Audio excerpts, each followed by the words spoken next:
Kumusta sa lahat, mahal na mga manunood, sina Halit Orhans at Tagbabuyak Ustan ang mga nangungunang tungkulin. Dumating na ang trailer ng TV series na Like There's No Tomorrow.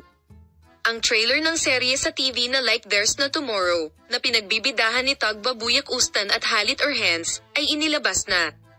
Nag-premiere ang serye noong 14 ng Pebrero at sasalubungin ang mga manunood sa 14 ng Pebrero. Ang trailer ng seryeng Like There's No Tomorrow, na pinagsasama sina Halit Orhans at Tagbabuyak Ustan pagkatapos ng mga taon, ay inilabas na. Ang Like There's No Tomorrow ay dinala sa screen ng bakla, na inangkop sa isang serye sa TV ng tagasulat ng senaryo na si Ekan Atalar mula sa 2003 film Interview, sa direksyon ni Theo Mango.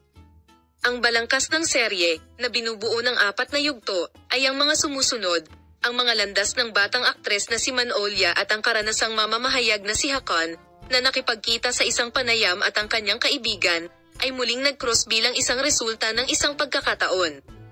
Habang naghahanap ang duo ng mga paraan para makapagtatag ng tapat at bukas na komunikasyon, napagtanto nila na hindi ito madali.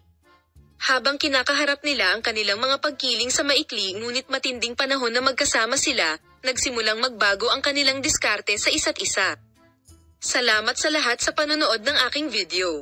Paalam, makita ka sa mga bagong video.